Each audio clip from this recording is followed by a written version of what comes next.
muhabbat meni qarmoqqa ildi.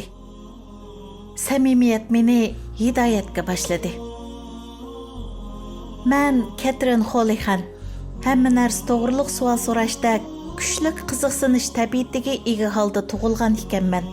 Halbuki Allohning mavjudligi va qudrati to'g'risida hech qachon savol so'rab baxmagan edim. Onam ba'zi chaqlarda menga buni voqelikni so'zlab beradi. Bala vaqtlarimda onam menga hujramni tozalashimni va tishimni cho'tkilishimni eskartganida onamga mening nima qilish kerakligimni sen buyuray olmaysan. Nima qilish kerakligimni faqat Tangri buyuriydi deb javob berib ekanman. Bu mening amdili 5 yoshga kirgan vaqtlarim ekan. Men irlandiyalik katolik mo'rt oilasida tug'ilib cho'ng bo'ldim. Uyimizning ishkiga bir kladaning surati isig'liq edi. Salondan anam chalgan nag'irning yoki skripkaning ovozi yangrab turadi. Mening savollarim xristian tarbiyasi olgan dadam tarafidan savol shaklida qaytib keladi. Hozir mening tushuncham mandaq. Men hech bir zaman katolik dinini o'z dinim sifatida to'liq qabul qila olmadim.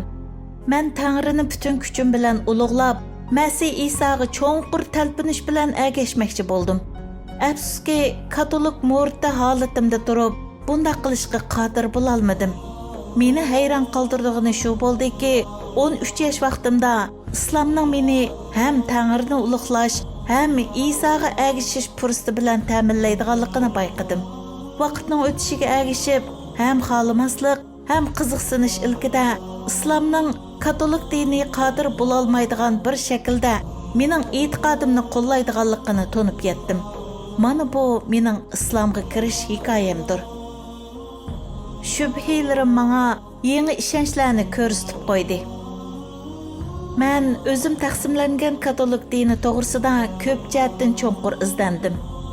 Eng avval Isa alayhisalomni Tangri deb e'tiqod qilishga har qancha qilibmi o'zimni qoyil qila olmadim. Mening Isa alayhisalomni so'ydiganligim barhaq. Shundaqla men biz cho'qim Isa alayhisalomda bor bo'lgan buyuk insoniy fazilatlarga ega bo'lishni butun kuchimiz bilan qo'g'lishimiz kerak deb qarayman. Biroq mening nazarimda koinotda faqat bir Xudo bor.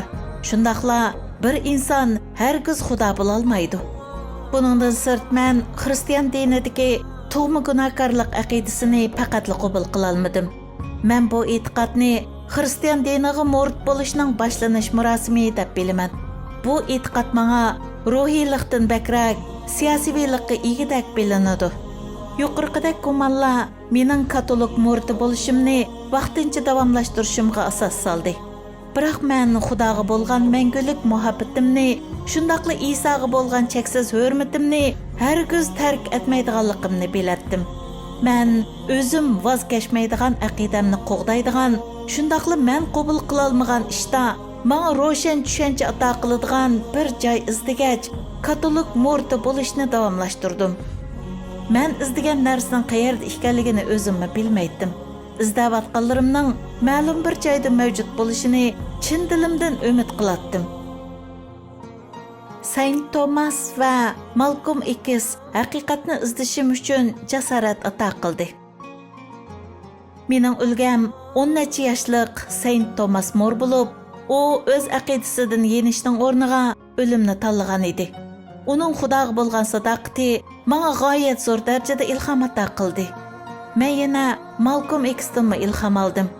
Universitetning 1-yilida Malcolm X'ning o'z kechmishini o'qish sababli tunji rat islom bilan tanishdim. Mening diqqatimni jalb qilgan narsa din emas, bu Malcolm X'ning islomni o'zining to'xtamasdan savdolarcha haqiqat izdishiga malham qilib qo'llangan usul edi. Thomas More'ning Xudoga bo'lgan yemirilmas sadoqati balalik davrimdagi menga ilhom ato qilgan bo'lsa, Malcolmning qat'iy iroda bilan haqiqat izdishi universitet davridagi menga texmi kuchli ilhom ato qildi. Yig'inchoqlaganda agar izlanishni davomlashtirsam, Xudog'imga yiqilisha olash va o'zim izlayotgan haqiqatga erisha olish mumkinchiligi men uchun texmi oydinlashdi. İslamdagi Isoni G'arbiy Afrikada topdim. Universitetni bitirgandan keyin G'arbiy Afrikadagi bir xalqaroliq tapovatsiz organning fidoyiligiga qaytildim. bir kuni tushdan keyin Giviniyalik boshqa bir pidoyi bilan birlikda kuchlik oftobda o'ltirgan edim. Quyosh nuridan saqlanish uchun o'zim to'limi yoqtiradigan ro'milimni beshimga o'rib oldim. Bu paytda do'stim menga hijob bilan bakmi chiroyli ko'rindikansiz dedi. Siz musulmonmi? So'rdim men. U beshini lag'ishdi. Shundaqla musulmonlarning İsa alayhissalomni payg'ambar deb e'tirof qilganligini va hurmatlaydiganligini aytdi. Bu gap mening diqqatimni tortdi. Men ajaba islom dini men izlayotgan haqiqatning javob manbasi bo'la olarmi deb o'yladim. Ammo bundaq bo'lishiga jazm qila olmadim. Men bu jihatdagi mumkinchilikni izlanishga texi tayyor bo'lib bo'la olmagan edim. Men Miamidagi aldirash hayotimni qaytadan boshladim. Necha yillar o'tib ketdi. Hayot to'limi oddiy, shundaqla to'limi qiziqarli. Men o'zimni ishongisiz darajada baxtli his qilardim. Biroq qalbimning cho'nqur bir yerlarida o'zimni to'limi yolg'iz his qilardim. Ko'pincha hollarda ko'zlarim yosh yo'qolatda uxlab qolardim. Qalbimda bir ig'irlik bosh ko'tarmoqda edi. Natijada dadamdan menga yo'l ko'rsatishni iltijo qildim. U so'zimni quloq solib anglagandan keyin menga to'limi oddiy maslahat berib, kitob o'qishim kerakligini aytdi. Kitob o'qishni boshlaganimdan keyin islom meni topdi. Men yolg'iz vaqtimdan foydalanib, falsafa, psixologiya, she'riyat va din to'g'risidagi kitoblarni o'qishga boshladim. Vaqtning o'tishiga ergishib, islom to'g'risidagi kitoblar meni borgancha o'ziga mahliya qilishga boshladi. İslamga oid kitoblarni qancha o'qigan sari islomning bir go'zal tushuncha bo'lib qolmay, hayotlikning yo'li ekanligini shuncha to'nib yetishga boshladim. Men o'zimga hayotning nimaga muhtoj ekanligini aytib beradigan bir ustoz izlab yurganimda, oxir shunday kishidan birini tepib oldim. U kasb pishgan, o'zini qadrlaydigan, yo'ldishi va qaltis ikki bolasi bor ayol edi. Biz har haftasi uchrashib turdik. U menga Muhammad alayhissalom va u zotning sahobalari haqida so'zlab beradi. U Isa alayhissalomning payg'ambarligi, islom aqidasi asosi qurilganligini, islom aqidasining tug'ma gunohkorlik aqidasini rad qilganligini ko'p ta'kidlaydi. U menga namozning qanday o'qilganligini ko'rsatdi. Menga bir tal Qur'on berdi. Men u bergan Qur'onni intayin yaxshi ko'rman. Keyin ustozim menga Hamza Yusufning qalbni poklash nomidagi yurishlik CD plastinkasini berdi. Men bu plastinkani har kuni angladim. Uningda so'zlanganlarga zo'r darajada bog'lanib qoldim. Shayx Qur'ondan oyatlarni arabcha o'qiganda qalbim cheksiz larzaga keldi. Qur'ondan tunji surani so'zma-so'z o'qigan chig'imda hayajondan qalbim erib ketdi. Qur'on anglab va Qur'on o'qishni o'rganayotganimda bo'lsa, o'zimni ba'ayni Alloh bilan bo'lgan dialogimni qo'yiqlashtirayotgandek his qilishga boshladim. Namoz boshlab, tunji Ramazon ro'zasini tutishga boshlaganimda, bir haqiqatga cheksiz darajada yaqinlashayotgandek, tasvirliksiz go'zal tuyg'uda bo'ldim. Ilgari hech qachon bunday bo'lib boqmagan edim. Bu xil haqiqatning menda paydo bo'lishidan bakmi mamnun bo'ldim.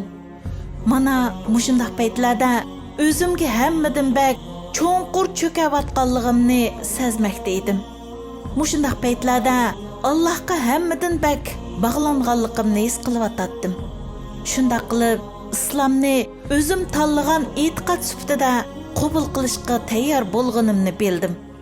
Avval Allohning cheksiz rahmati, ondan ustozimning qat'iy planlashi soyasida 2016-yili Ramazonning 27-kuni Shayx Hamza Yusufning huzurida bo'ldim. Bu kishining ham arabcha, ham inglizcha so'zlari qalbimni o'zgartgan edi. Shayx mening shahodat kalimasi aytishimga yetakchilik qildi.